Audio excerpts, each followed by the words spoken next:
Chers élèves, soyez les bienvenus dans votre chaîne PhysicWay. On va consacrer cette séance à résoudre un exercice qui porte sur les ondes lumineuses. Plus précisément, il porte sur le phénomène de la diffraction. Vous trouverez le lien de la version PDF de l'énoncé dans la boîte de description au-dessous de la vidéo. Veuillez lire attentivement l'énoncé avant de faire la résolution, avant de consulter la solution.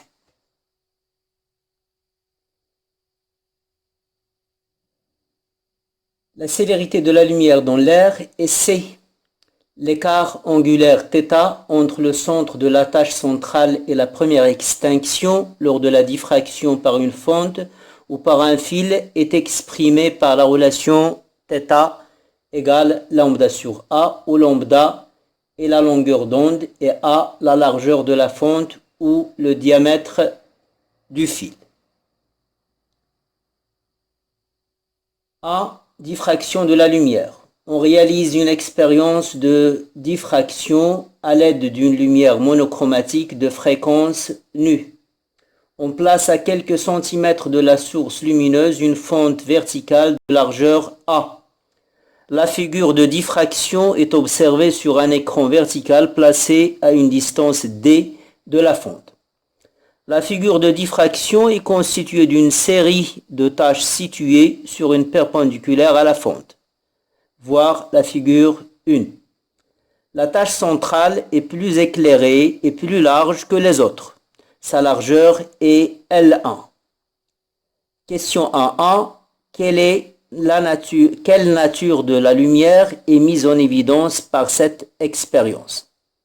Eh bien, là, on observe le phénomène de diffraction. Or, le phénomène de diffraction, il n'arrive qu'aux ondes. Donc, on en conclut que la lumière est une onde. Donc, la nature qu'il met en évidence, c'est la nature ondulatoire de la lumière. 1.2. Établir l'expression de A en fonction de L1, D, nu, la fréquence, et C, la célérité de la lumière. Et calculer A. Donc, soit L1, la largeur de la tache centrale, et soit θ, l'écart angulaire. Là, on a un angle droit. Et cette distance entre la fente et l'écran, c'est la distance grande D. Là, on a un triangle rectangle. Là, c'est le côté opposé à θ, c'est L1 sur 2. Et là, c'est le côté adjacent, c'est D. On a tangente θ est égal au côté opposé, L1 sur 2. Sur le côté adjacent, c'est D. Or, on sait que l'écart angulaire, il est égal à lambda dans l'air, sur petit a, la largeur de la fente. Or, θ est un angle en général petit. Donc, tangente θ est égal à θ, bien sûr, θ en radio. Je remplace tangente θ par son expression. J'aurai donc L1 sur 2D égale à θ, c'est lambda, la longueur d'onde dans l'air, divisé par petit a. Or, la longueur d'onde, c'est la célérité de l'onde dans l'air fois la période. sur petit a. Or, la période, c'est l'inverse de la fréquence. Donc, j'aurai L1 sur 2D égale à C sur A fois nu. D'où le produit des moyennes est égal au produit des extrêmes. Donc, j'aurai petit a est égal à 2D fois C sur L1 fois nu. J'ai toutes les données et je passe à l'application numérique. En 2, on place entre la fente et l'écran un bloc de verre de forme parallélépipédique comme l'indique la figure 2. L'indice de réfraction du verre pour la lumière monochromatique utilisée est n égale à 1,61. On observe sur l'écran que la largeur de la tache lumineuse centrale prend une valeur L2. Établir l'expression de L2 en fonction de L1 et calculer sa valeur.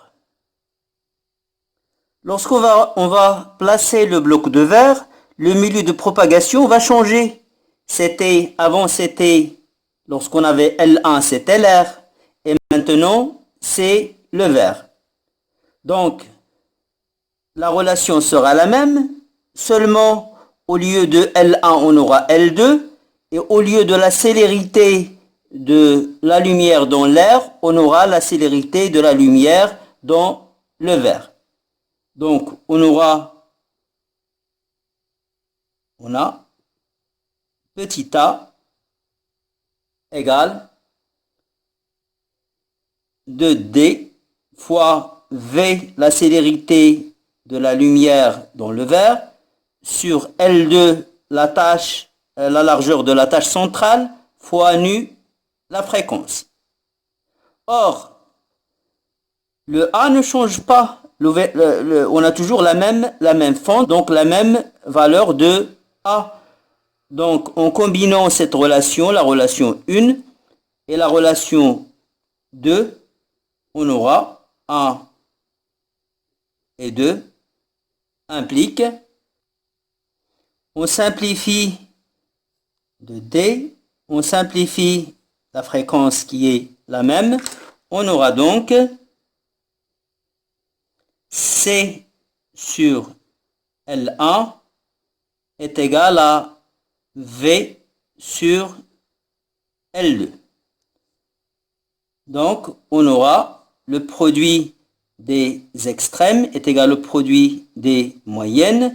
Donc, on aura C fois L2 égale à L1 fois V. Je cherche l'expression de L2, donc L2 égale à L1 fois V sur C. Or, on sait que C sur V, c'est l'indice de réfraction. Donc, ça, c'est 1 sur N. Donc, L2 est égal à L1 sur l'indice de réfraction. Et on passe à l'application numérique. L2 est égal à 4,16, 10 à la puissance moins 3 mètres. Question 3. Détermination du diamètre du fil d'une toile d'araignée. On garde la source lumineuse et l'écran à leur place, on enlève le bloc de verre et on remplace la fente par un fil vertical d'une toile d'araignée. Évidemment, c'est un fil qui est très très fin. On mesure la largeur de la tache centrale sur l'écran, on trouve alors L3 égale à 1 cm. Déterminer la valeur du diamètre du fil de la toile d'araignée. Donc, on a toujours le phénomène de diffraction, cette fois-ci dans l'air. Donc, on aura cette relation. Seulement, au lieu de L1, on aura L3. Et au lieu de petit a, on aura le diamètre du fil. Donc, on aura le diamètre du fil, petit d, égal à 2d fois la célérité de la lumière sur la largeur de la tâche centrale, L3, fois nu. Toutes les données sont disponibles.